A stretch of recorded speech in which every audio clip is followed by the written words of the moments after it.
AI in Action is brought to you by Alldus International, covering your business's staffing, consulting, and networking needs. Our host brings you the leading minds in AI, sharing their story, their success, and their advice. Focusing on fast-tracking you to the top, AI in Action cuts through the hype to help you kickstart your data science career. To listen to the latest AI in Action podcast, head over to www.alldus.com/podcast or subscribe via iTunes, Stitcher, or Google Podcasts. Good afternoon and welcome to another edition of the Alldus podcast. I'm your host, Ben Sparks, and today we'll be continuing with our ServiceNow series, talking to some of the best and brightest leaders from across the ServiceNow ecosystem. Today we have the pleasure of speaking with Mark Ceely from Beck Strategies, a newly founded ServiceNow partner. Mark is a seasoned ServiceNow leader and we'll be discussing his career, some of the learns that he's found on the way. Beck Strategies, a bit about the history and the values. We're going to talk specifically about talent and some exciting work they're doing with their veteran program. He'll also be giving us an insight into some trends and also some nice collaboration thoughts from across the ecosystem. So Mark, welcome to the show. Thanks, Ben. So look, let's start by giving our listeners a little bit about who they're listening to. So do you mind giving us a quick overview of yourself? Sure. So in a nutshell, right?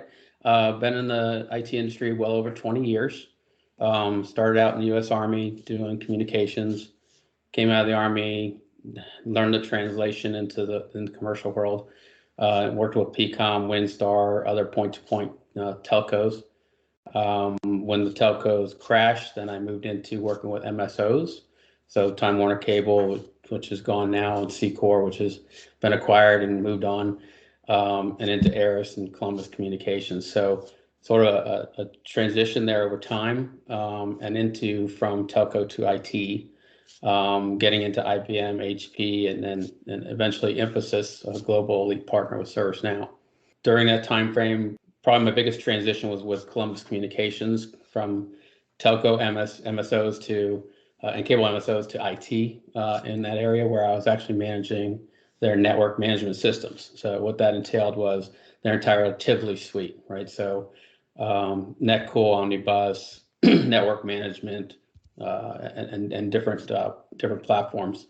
We actually ran the fiber around the Caribbean, Central South America, and owned multiple cable companies within the Caribbean. From there on, I moved on to IBM as a direct consultant there. Then joined Infosys in 2015 as one of their principal enterprise application architects. That's where I sort of got introduced to ServiceNow. And because I was doing a comparison between NetCool and ServiceNow at the time. And then moved into 2018, launched Beck. That was sort of the driving force for me to actually get to this point. Nice. And to start up is a very exciting move and no doubt a brave one for you. And just, obviously we're wishing you all the best in that journey. So, you know, I'm curious. So Beck, what's the story behind the name? So interesting. The name actually was somewhat founded a year prior to me launching Beck. My daughter gave me a hat for Father's Day, number one dad, and it said Beck on it. And Beck actually came from my four children, Bella, Evan, Cole, and Kate. So it was the best word my daughter could come up with the four initials. So from there, I was like, you know what, we're doing this, and this is from the heart, founding the company, and so we had to go with something that meant something. So that's where Beck comes from. Oh, that's super cute, and I'm sure in a good few years' time, that's going to be great to know that her name's on it as well. That's awesome, or their name, sorry. And it's actually rare we get those kind of really nice stories. That's cute. So, can you give us an overview of Beck Strategies? We know about the name now. I'm kind of thinking sort of values, history, etc. Be great for our listeners to know. Yeah. So it was initially founded July of 2018. We really took a leap of faith on doing it. Spoke to my wife, and she said, "Yeah, do it. You think you need to be there." Really, it was a conglomeration of different things. We just felt that we could do more for our customers through really, honest business relationships, integrity, and getting that personalization to be successful with the customers on that. We've acquired over 300 different ServiceNow certs. We initially started as a subcontractor to different ServiceNow partners, and we've been expanding into different modules. So outside of ITSM, we really focus on SecOps, GRC, and ITOM. We initially came in as part of the ITOM business unit within ServiceNow as a partner, and have expanded our scope from there, because that was most of my background for the previous 18 years or so, doing a lot of Tivoli and that cool stuff. So that's where we came in. Like I said, really we're founded on different principles of honesty, integrity, and personalization. We want our team to be more of a family, even with our clients, not just internally, but with our clients. We build those strong bonds, and that takes precedence over sales and profit for us. When our customers really feel they call us and trust in us, that's our success. Really, Beck at its core, it's an organization that functions on the sole goal of assisting the clientele, right? Effortlessly accomplish their objectives, the proper utilization of ServiceNow just to be successful. We see a lot of gains there, and profit and other things come in the background once you've actually shored up those bonds. And it's lovely to see those values coming right the way through, from your names to the name of the organization, right through to sort of how you guys are doing business. That's amazing to hear. So let's talk talent for a minute. Look, talent is something that's top of mind for everyone in the ecosystem, whether you are a talented ServiceNow architect or developer or admin trying to get into a new organization, or you're someone trying to find those people. So everyone seems to be interested in this. We mentioned before that you've got a background in the US Army. When we first spoke, I was really intrigued by your veteran program. It is really such a cool initiative, and I know one that I'd love to take a deeper dive into. Do you mind bringing that into the conversation a little bit for us? Sure. Sure. Actually, it's very near and dear to my heart, probably a little bit more than our staff cares. We need to drive forward. I really do put it at the forefront. I'm a veteran myself.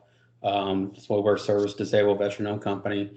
And when I came into the workforce, it was very difficult transitioning from. I learned all these great things in the Army, but when you get out into the private sector, terminology is completely different.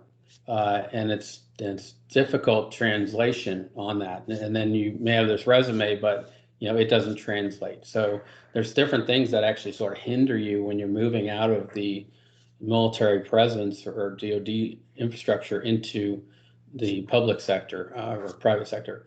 So to help overcome that, we've launched our DoD Skill Bridge program. So the Department of Defense has put this together where transitioning military during their last 6 months can be approved to go to school or do an internship and so forth. So we've jumped on that. We're taking full advantage of that to say, let them intern with us. We'll teach them ServiceNow. We have a whole training program put together. We're working with ServiceNow on that as we're a next-gen training partner with ServiceNow. And what we do is we bring in these interns. They go through, can earn anywhere from 1 certification up to 15. It's really depending on how aggressive they want to be, especially since everything's virtual nowadays. But there's tons of different certifications within ServiceNow that they can achieve. On top of that, they're getting hands-on experience. So they're actually working with our support team. We have a domain separated platform where they're actually working tickets from our customers. But it's based on what certs they get. So once they become an admin, they can start working tickets. Once they become an implementation specialist, then we'll start actually assigning them projects. So by the time their internship's up at 6 months, we actually look at it as this was an interview process for them. And of course, if they're awesome, they're stellar, and we have an open spot for them, then we're going to say, yeah, we need to keep you on board, right? If they're awesome, stellar, we don't have a spot for them, then we're going to call, our strategic partners or headhunter firms that we work with to say, hey, we got somebody and they need a spot, right? But it's really what they do with it. But during that time frame, they're getting hands-on knowledge, getting certifications. And then in the background, we even say, okay, here we're going to help you with your social media, right? We know personal branding is a big thing nowadays. Everybody looks at LinkedIn and different platforms like that. So we help them look, you need to get yourself tied into the infrastructure and the ecosystem of ServiceNow. And so we actually help along the way of not just, here's a classroom setting, learn, get a cert, and you're on your own. We actually prepare them for just advancement and success moving into the ServiceNow ecosystem. Another point to that, the DoD thing is, one of the sort of a unicorn out there in the ecosystem is folks that are certified in ServiceNow and have clearances, right? There's a lot of government need for different projects that you have to have clearances for. So this also gives us the ability to train up folks that have clearances already and get them on the ServiceNow side. It's a lot harder to have folks that know ServiceNow and get them a clearance, right? So we're bringing them into the ecosystem with that clearance and getting this organization built around folks that are trained, clearances, just good thought leaders. We know this also plays into our customers. Our customers like to hear that, hey, people are ex-military personnel. They see that there's, structure to that, the diligence of the work regime that the employees have. So it just gives a lot of confidence to our customers when you look at just, what you're getting in that package. It's just not a person off the street.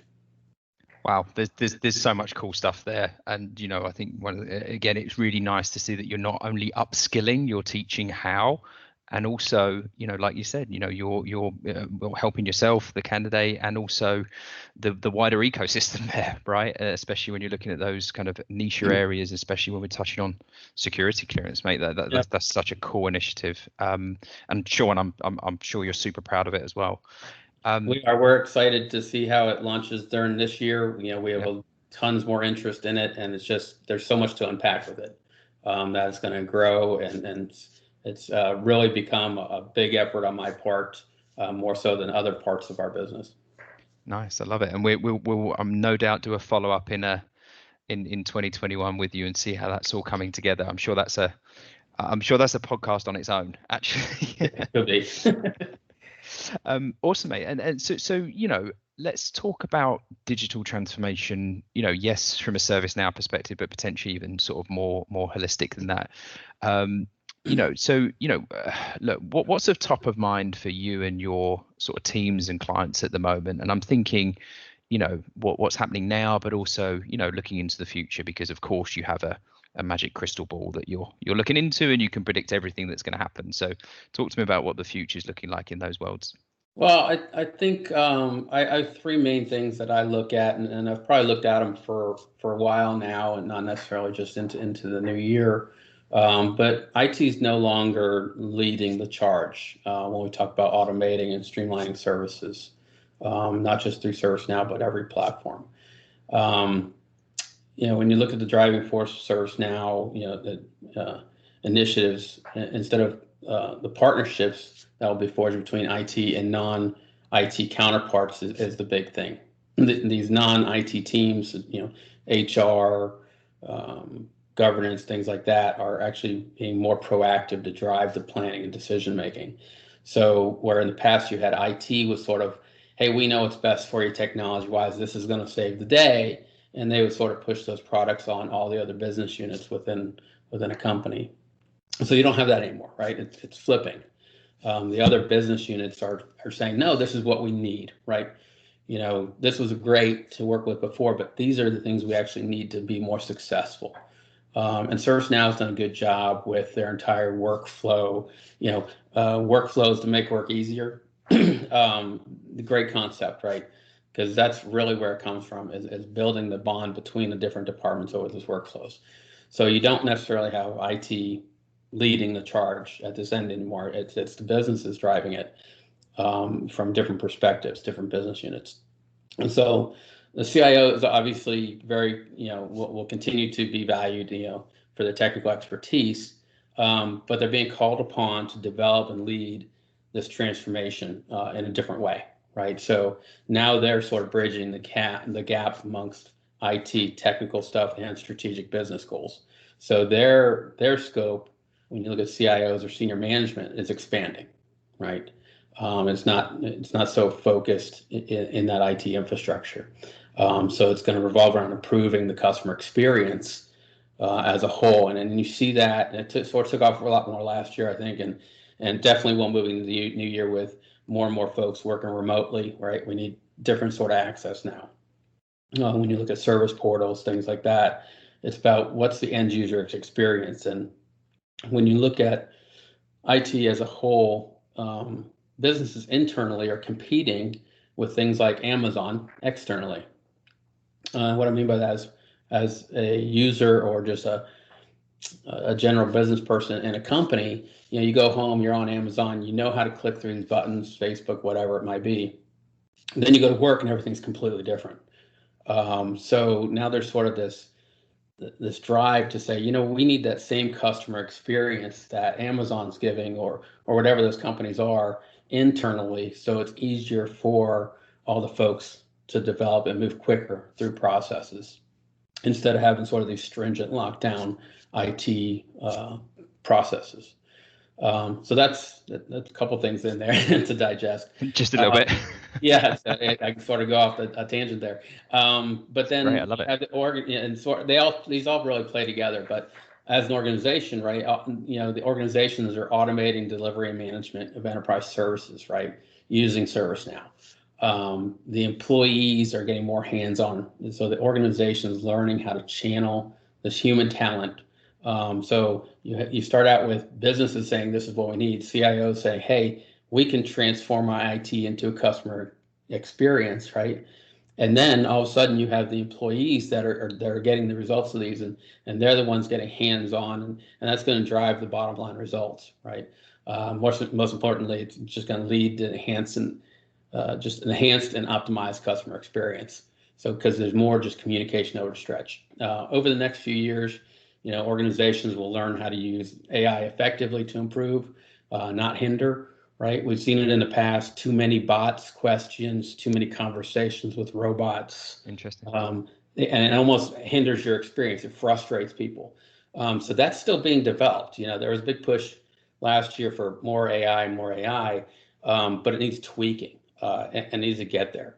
And if it's not working, you need to get them to people, more in a better fashion. So that's where we're really leading. So the AI is sort of the tail end still, but it's coming there.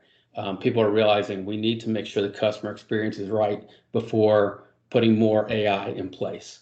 Because if you don't put that AI in place properly, it actually frustrates instead of helps. That's really interesting. It's over a lot of the podcasts we've recorded over the last few months, there is always that AI component coming up, and it's really interesting to hear, that serves a business need, as well as the new shiny right. Thing that can be added on. And I'm sure that, again, but AI is such a key focus for a lot of the conversations we've been having. Well, I think, I'm sorry, I jumped in there, but I think, AI, it came out and was the shiny new tool, right? So everybody was attacking it and saying, we need to get this in place. We need to get this in place, and not thinking of that customer experience at the same time. And that's where, when you flip the script and say, look, we need to look at it from a customer point of view, from a business organization point of view, AI is not ready. Right. We know we need the enhancements there. We know it's going to be more efficient because of the capabilities of it, but it wasn't ready. Right. It was more of, well, let's automate and shove it in there. And not necessarily automation is not always the answer. Right. So that's where, yes, shiny new tools, fantastic. Let's get it going. But we have to be strategic about it. Keeping the business first, business needs first. Yeah. So Mark, how many implementations have you been involved with in your 20-something years? Good question. So for ServiceNow specific, well over 100. Multitude coming from Emphasis and moving into Beck. They just go on and on, and large and small, right? So different suites there. Overall, for different ITSM tools, I probably wouldn't even be able to count them. So, but well, That 100 is enough. I think that gives us a good benchmark. So when you're and the reason I ask that is I'm very cognizant of making sure that we're adding value to people that are bringing in either ServiceNow as a wider digital transformation or as an enhancement. What advice are you giving to your C-suite customers on when they're embarking on these journeys? So big thing is when you look at a client engagement, it's understanding the requisites and charting the plan to where ServiceNow will be utilized to fulfill them. And what I mean by that is a customer may be coming in and saying, well, we want to launch ITSM. And then my next question is, well, what's your end goal? Is it just ITSM? Or are you doing ITBM? Are you doing ITOM?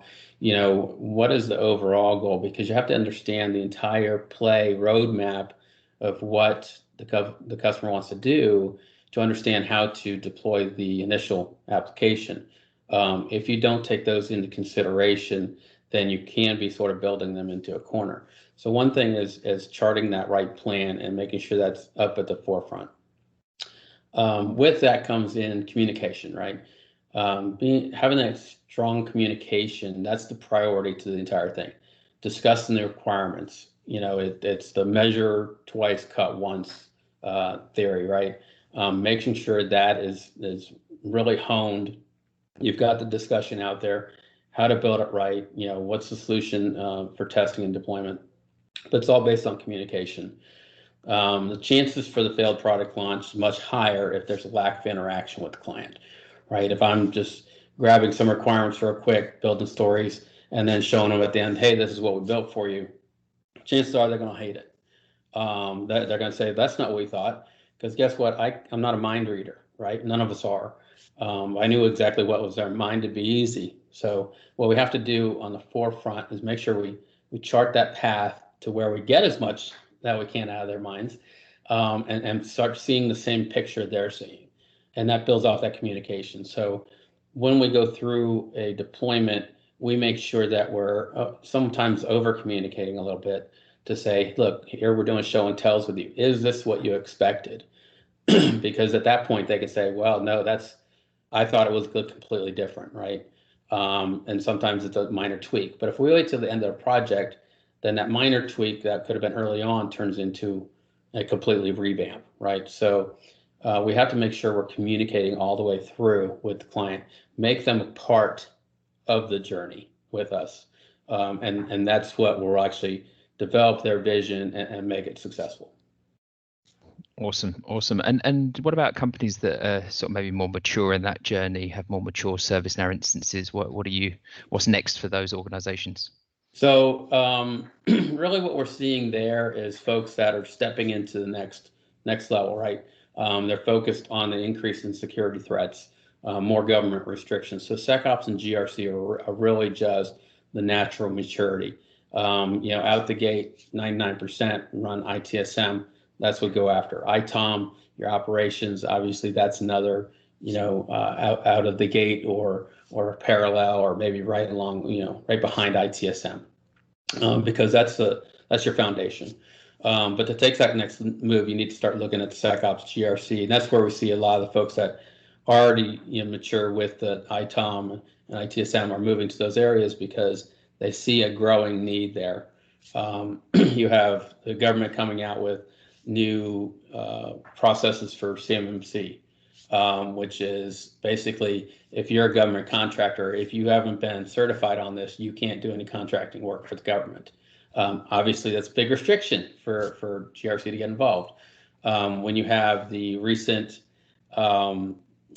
hacks that have been happening with major players out there on different platforms, SecOps obviously starts to boil to the top, right? Those areas now are getting more attention, and based on these different things, they're getting more of the budget because they see that's where the shortfall is, right? IT's got their same playbook with ITSM, ITOM, but those areas keep changing, right?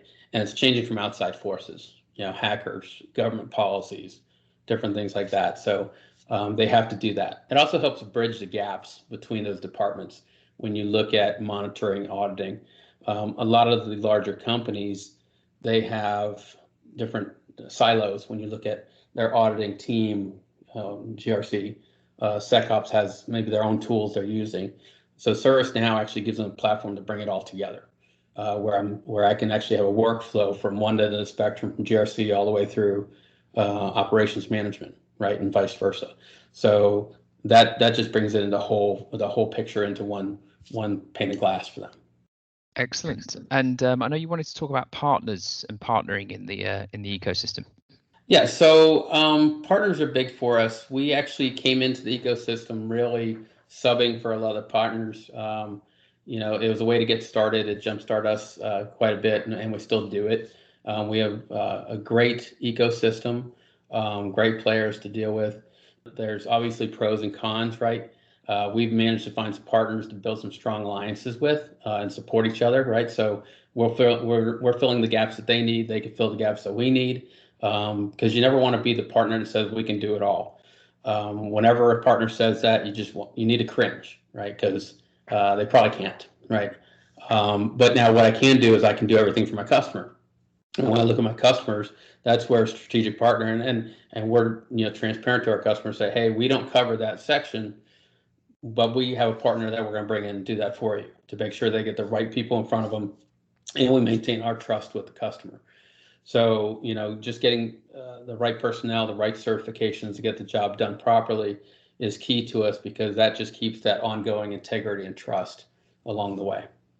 Yeah, again, interesting how we're starting to see these themes of, knowing what you're good at, being that specialist, being able to sort of stand behind that. And I think it's also, great to see that there's co-collaboration and co-creation in the ecosystem, where people are bringing other people into the mix. Awesome. Look, lovely stuff there, Mark. Before we go, I'm out of questions, but is there anything else you'd like to sort of touch on before we leave?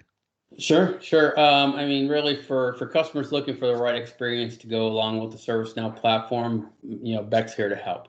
Like I said, maintaining a perfect CSAT score is our top priority, as well as expanding our knowledge on the platform, right? Getting those certifications going, but just maintaining that score for our customers.